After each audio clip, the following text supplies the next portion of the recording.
Fala, povo de Deus, 15º dia da nossa série, um caminho ainda mais excelente, 1 Coríntios capítulo 15, é o penúltimo capítulo desse livro, amém? Estamos chegando ao fim, e é um capítulo bem longo, meus irmãos, mas tem muita coisa aqui que nós precisamos aprender, amém? Então vamos rapidinho aqui comigo, para a gente tentar pegar tudo, tá?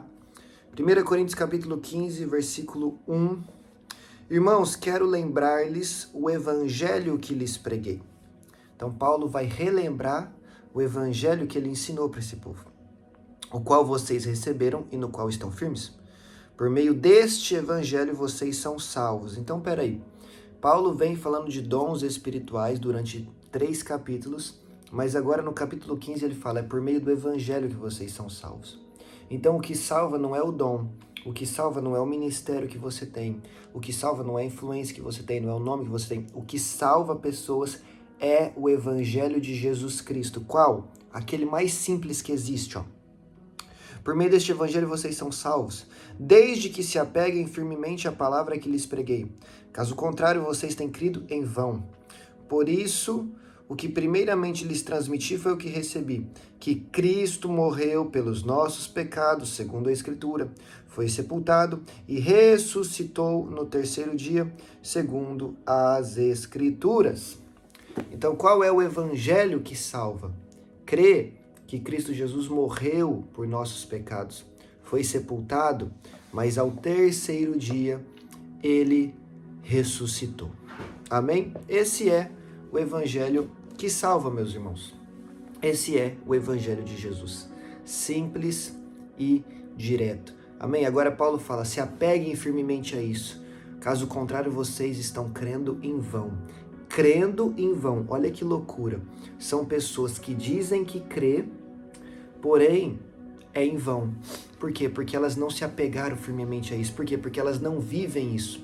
Dizem que creem, mas não vivem isso. Já pensou você passar sua vida toda falando que é crente e quando chegar na hora de herdar o céu, Jesus falar para você, não, foi tudo em vão.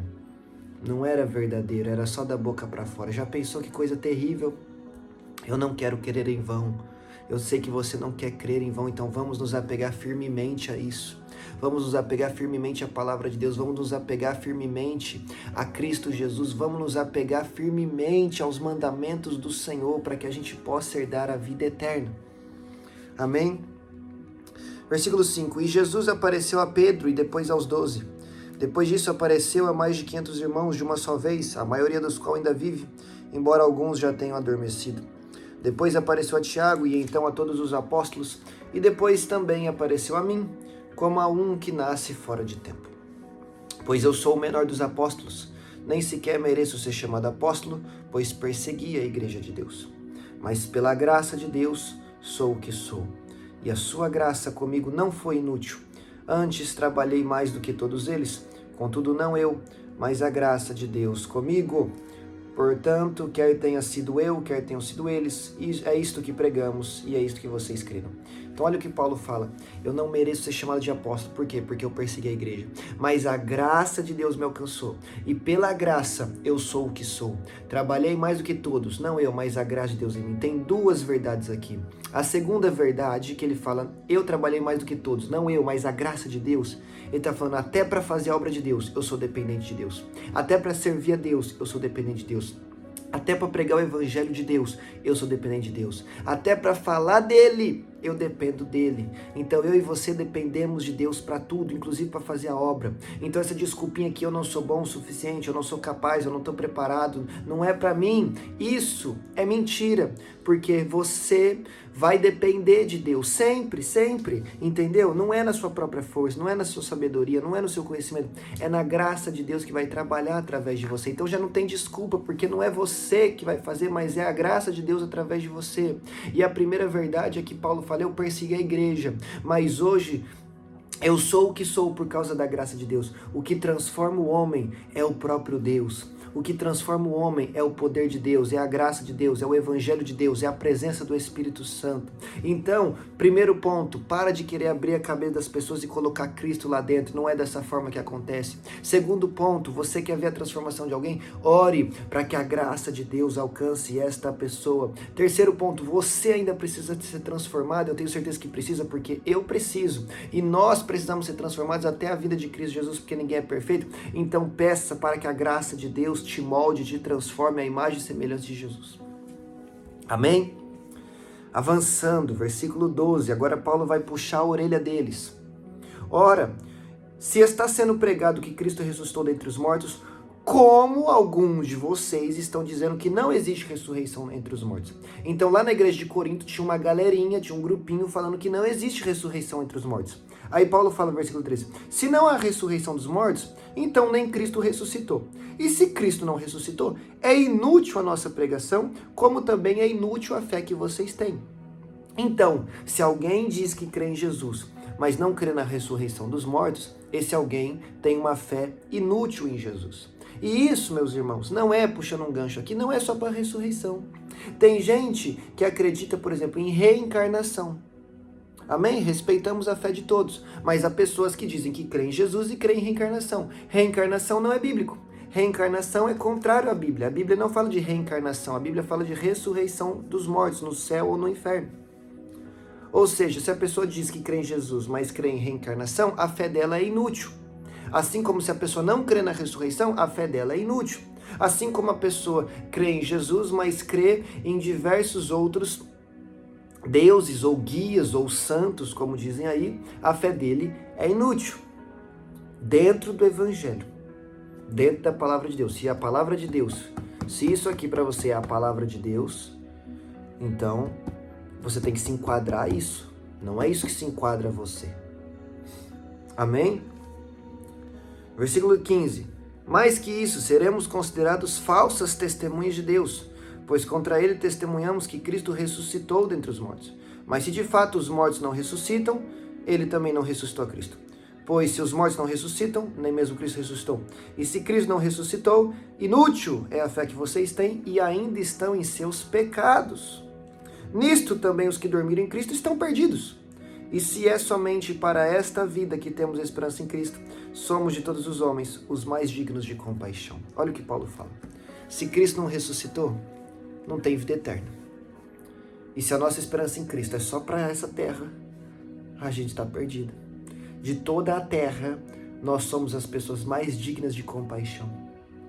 Tem gente que só espera algo de Deus para essa vida. Só espera algo de Deus porque quer uma cura, porque quer um carro, porque quer uma casa, porque quer um emprego melhor, porque quer ser abençoado nessa terra. Você é o mais digno de compaixão de todos os homens. E não sei o que estou falando, é a Bíblia.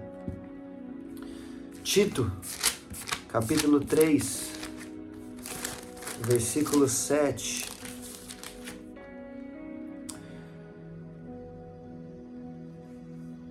Ele, Cristo, o fez a fim de que, justificados por sua graça, nos tornemos seus herdeiros, tendo a esperança da vida eterna. A nossa esperança em Cristo não é para essa terra. A nossa esperança em Cristo é para a vida eterna. Jesus não morreu na cruz do Calvário e ressuscitou ao terceiro dia para te dar vida boa na terra. Jesus morreu na cruz do Calvário e ressuscitou ao terceiro dia para te dar vida eterna no céu. Amém? Ele nos dá vida boa na terra? Sim. Ele abençoa? Sim. Ele nos prospera? Sim. Mas o alvo da nossa fé, como Pedro disse, o alvo da nossa fé é a salvação da nossa alma. O alvo da nossa fé é a vida eterna. Então, se você, meu amigo que se diz cristão, nesse momento, analisando a sua vida, como diz em 1 Coríntios 11, você percebe que você está esperando em Deus mais por coisas da terra do que por coisas do céu, 1 Coríntios 15 está dizendo que você é o mais digno de compaixão de todos os homens. Já teve dó de alguém? Tem que ter mais dó de você, porque o seu alvo está completamente errado. Porque se eu estiver vivendo assim, o meu alvo está completamente errado. Amém? A nossa esperança precisa ser na vida eterna. E nós precisamos vigiar para que a nossa fé não seja inútil. Se você não se enquadrar no evangelho da Bíblia, a sua fé em Jesus é inútil. Amém? Se você crê em qualquer outra vertente de livros que foram escritos pós-Bíblia, mas que citam o nome de Jesus, porém distorcem pontos fundamentais da fé cristã, a sua fé tem sido inútil, tá? Então se volte à palavra de Deus, se volte à Bíblia, se volte às Sagradas Escrituras, se enquadre a isso, se encaixe a isso. Peça para que Ele te transforme e te molde. E então a sua fé estará sendo útil. Amém? Glórias a Jesus. Aí versículo 20 em diante, ele vai falar, né, que Cristo vai vir derrotando a tudo e todos, né, vai falar que por um homem entrou o pecado e a morte, Adão, mas por outro entrou a vida, Jesus. Aí vai falar no versículo 26 que o último inimigo a ser destruído será a morte, né? Aí versículo 30. Também nós, porque estamos sendo expostos a perigo todos os dias, o tempo todo. Todos os dias enfrento a morte, irmãos. E isso digo pelo orgulho que tenho de vocês em Cristo Jesus nosso Senhor. Se foi por meras razões humanas que lutei com feras em Éfeso, o que ganhei com isso? Se os mortos não ressuscitam, aí agora ele vai citar um poema, um provérbio grego daquela época, dos poetas daquela época. Comamos e bebemos, porque amanhã morreremos. Não se deixe enganar.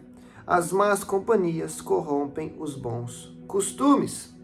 Como justos, recuperem o bom senso e parem de pecar, pois alguns há que não têm conhecimento de Deus.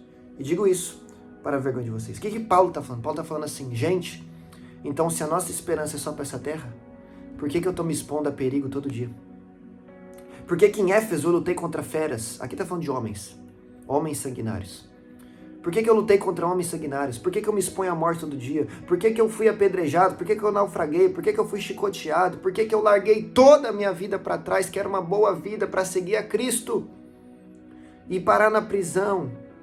Posteriormente, nós sabemos que a morte de Paulo vai ser por decapitação. Paulo está falando, por que eu passo por tudo isso? Se a minha esperança por Cristo é na terra, mas na terra eu só estou sofrendo. Então eu estou maluco. Vamos comer e vamos beber, porque amanhã a gente vai morrer. Paulo está falando, vamos curtir a vida então. Se o negócio é só aqui agora, então aproveita o aqui agora. Esse não é o lema do mundão? Curte a vida porque a vida é curta. Curte a vida porque a vida é uma só. Aproveita a sua juventude, faz tudo o que você quiser. Esse é o lema do mundo, de pessoas que só têm esperança para esse mundo. Paulo está falando, não, a nossa esperança é na vida eterna. Por isso que ele fala no versículo 34, recuperem o bom senso e parem de pecar. Paulo está falando, volta à Sagrada Escritura e vive em santidade, porque o negócio não é só para essa terra, não.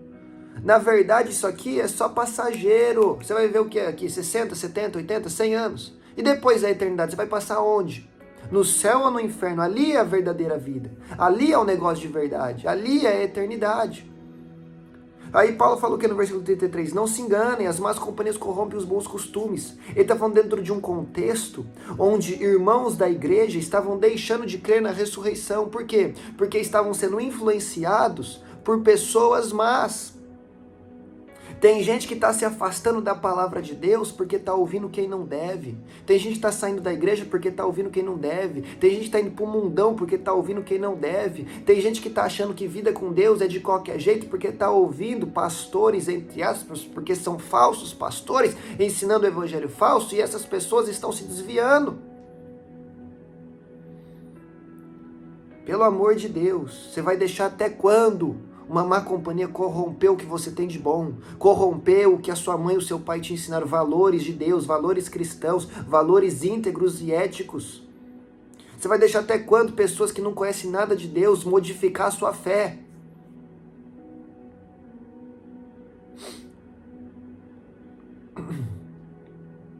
A coisa é séria, a coisa é muito séria, tá bem? Nós precisamos acordar, tá? E agora do versículo 35 até o 58 vai entrar um outro tema aqui ligado à ressurreição sobre o corpo de glória Vamos tentar pegar rápido aqui para o vídeo não ficar muito extenso. Versículo 35. Mas alguém pode perguntar, como ressuscitam os mortos? Com que espécie de corpos virão? Insensato! O que você semeia não nasce a não ser que morra. Como assim? Você planta uma semente, a semente primeiro morre para depois germinar. Muito simples. Ele vai explicar isso agora. Versículo 37. Quando você semeia, não semeia o corpo que virá a ser, mas apenas uma simples semente, como de trigo ou de outra qualquer coisa. Mas Deus lhe dá um corpo, como determinou, e a cada espécie de semente dá o seu corpo apropriado. Nem toda a carne é a mesma. Os homens têm uma espécie de carne, os animais têm outra, as aves têm outra, os peixes têm outra. Há corpos celestes e há corpos terrestres. Mas o esplendor dos corpos celestes é um, e dos corpos terrestres é outro. O esplendor do sol, há um esplendor que é do sol, outro que é da lua, outro das estrelas. E também as estrelas diferem entre si em esplendor. Assim será com a ressurreição dos mortos. O corpo que é semeado é perecível, ressuscita o imperecível. É semeado um de desonra, ressuscita em glória. É semeado em fraqueza, ressuscita em poder. É semeado um corpo natural, ressuscita um corpo espiritual. O que Paulo está falando? Paulo está falando que hoje na Terra nós temos um corpo natural. Mas quando ressuscitarmos com Cristo, receberemos um corpo espiritual. Esse corpo é fraco, receberemos um corpo poderoso. Esse corpo é perecível, ele morre um dia. Aleluia! Mas receberemos um corpo que jamais morrerá. É isso que Paulo está falando. Paulo está falando, o melhor está por vir. Ele continua, se há corpo natural, também há corpo espiritual. Assim está escrito, o primeiro Adão tornou-se um ser vivente, o último Adão, Jesus, espírito vivificante. Preste atenção, Adão, ser vivente, ele recebeu vida. Jesus, ser vivificante, ele dá a vida. Eu tenho vida, você tem vida. Jesus Cristo dá a vida. Ou seja, eu dependo dele, ele não depende de mim. Eu preciso de Deus, ele não precisa de mim. Nós somos totalmente dependentes de Cristo Jesus. Versículo 46. Não foi o espiritual que veio antes, está falando de Jesus, mas o natural, Adão. Depois dele, o espiritual, Jesus. Então, primeiro veio Adão, natural. Depois veio Jesus, espiritual.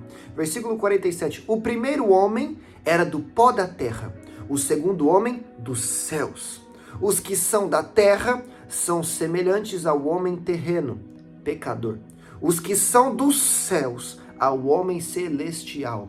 Aí por isso que Paulo escreve em Filipenses, a minha pátria é celestial. Paulo está falando, eu não sou mais dessa terra, eu sou do céu. E se eu sou do céu, o que comprova isso é eu ser semelhante ao homem que veio do céu, Jesus. Se eu sou do céu, eu vivo semelhante ao homem do céu. Se eu sou do céu, eu imito o homem do céu. Se eu sou do céu, eu vivo a imagem e semelhança de Jesus Cristo de Nazaré, obedecendo os seus mandamentos. Versículo 49. Assim como tivemos passado a imagem do homem terreno, teremos futuro a imagem do homem celestial. Irmãos, eu lhes declaro que carne e sangue não podem herdar o reino de Deus, nem o que é perecível pode herdar o que é imperecível. Nós não entraremos com esse corpo nos céus, teremos um corpo de glória. Eis que eu lhes digo um mistério, nem todos dormiremos, está falando de morte, mas todos seremos transformados num momento, num abrir e fechar de olhos. Pisca aí, pisca, rapidinho, pisca. Foi um milésimo de segundo? Nesse milésimo de segundo, ao som da última trombeta, pois a trombeta soará, os mortos ressuscitarão incorruptíveis e nós seremos transformados. Paulo está falando sobre a vinda de Jesus, quando a última trombeta soar, aleluia, num piscar e num abrir e fechar de olhos, num piscar de olhos, nós seremos transformados. Os que estiverem vivos serão levados ao céu, num abrir e fechar de olhos, e seremos transformados. Receberemos um corpo de glória, e quando menos não demos nem a entender ainda o que está acontecendo, pum, nós já estamos lá, do lado de Jesus, com corpo de glória, aleluia. É muito rápido. É muito rápido, não dá para deixar para a última hora. Ai, eu vou deixar para a última hora para me arrepender. Eu vou deixar para a última hora para aceitar Jesus. Eu vou deixar para a última hora para voltar para Jesus. Não dá tempo.